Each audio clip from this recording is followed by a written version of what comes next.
What's up, everyone? Vaney Hariri here. I had a thought this morning.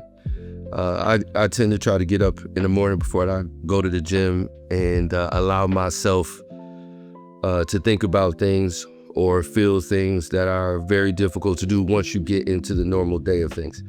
And I had a moment where I felt a bit overwhelmed for a lot of different reasons. But one of the primary reasons is I do a lot, like a lot of you do a lot. And part of my role at Think 3D is working directly with the leaders of many organizations. And over the last 10 years, I have had thousands of conversations with hundreds of leaders of all types of organizations and communities of different shapes and sizes.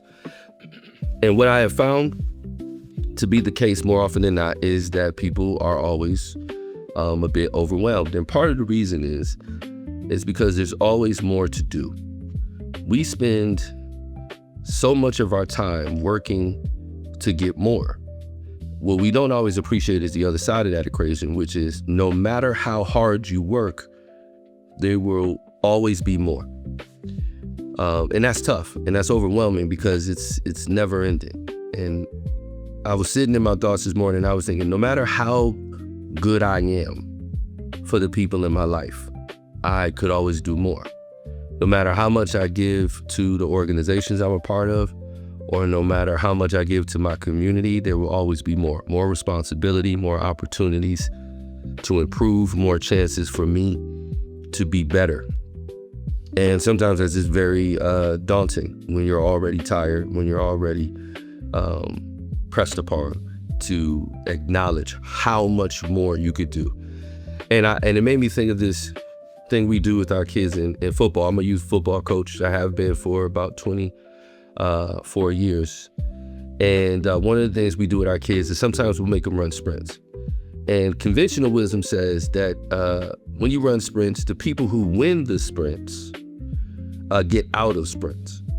And we do that a little bit differently in that the people who win the sprints, they get extra sprints. And when we do that, what we tell the kids is, the reason why we have them do it is that winners win more. And one of the lessons we want them to understand that they have to wrap their minds around right now is that winners win more. So when you win or when you do well, for some people, the assumption is that it'll be easier or you'll have to do less. And that's just not the case because winners will win more. You know, when you wanted that child and you got that child, was it more work or less work? When you wanted that house and you got that house, was it more work or was it less work? When you wanted that promotion and you got that promotion, was it more work or was it less work?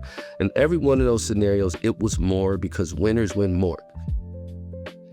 And so when you are a part of a process that can only deepen, that can only broaden, that can only get more challenging or grow in volume, it becomes imperative that you develop a healthy relationship with it because it's not going to stop. And if you're successful, it only means more. And I think about our community, amongst other things, we have a great community. And right now there's this kind of like anti-growth energy sometimes that you hear. But winners win more. The thing about having a really good community is that people want to be a part of it because why wouldn't they? And the only way that you can stop a great community from growing is to make it a community that people don't want to come to anymore. And so growth will be a part of what happens to us. There's no way around it. It's inevitable because it is the reward of success. That as we make our environments and our communities and our organizations better, people will want more. And so it's not if we do it, it's the way we do it. It's the processes that we engage in. And we're about to go into some, pretty deep processes as a community, as all of you are as individuals, but in particular as a community. There's going to be a lot of growth, a lot of new people and personalities. There are going to be a lot of new things to build, new challenges that we have to address. And we're going to have to develop a healthy relationship with that process. We have to develop a process that's restorative instead of draining, one that gives us energy versus takes it away, one that draws us closer versus one that pulls us apart. And there's a temptation to become more frustrated, resentful, and cynical about these processes. And I understand where it comes from. And in many cases, it's legitimate. A lot of our institutions and leaders have failed us and continue to do so in many, many, many ways. But we're going to be a part of this process regardless. And we're going to do great things. And as a result of that, we will be asked to do more. And so I want us just to focus on having a process that can sustain us and refill us, encourage us and motivate us, and then to have one that draws us together. So I don't know what this message might mean to you today, but I would really encourage you to think about that part of it. Because if you're working and you're trying to do better for yourself and for your family, your reward will be more. And so how do we take care of each other? How do you take care of you? How do we challenge each other in a healthy way where we can still be in the game for as long as we need to be in the game, which is forever. Forever.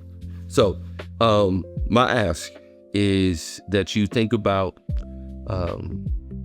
how to engage in a healthy process with the people in your life, how to challenge them and let them challenge you in a healthy way, how you learn how to, to learn how to communicate and engage with people that you disagree with or you don't particularly care for, because that's going to be an important part of what it is that we do.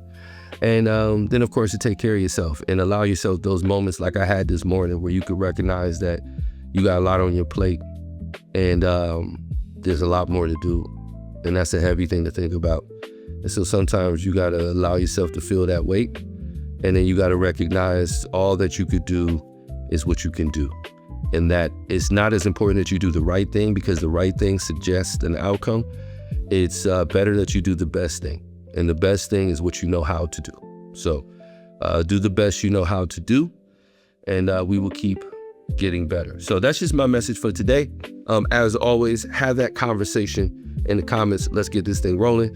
And then we'd always appreciate a like, share, or follow us on any of our different platforms so we can keep the conversation going. You can see many of the other things that we offer the community for free to help you improve your leadership and or culture in your homes, your businesses, and your communities. So have a great day and appreciate you.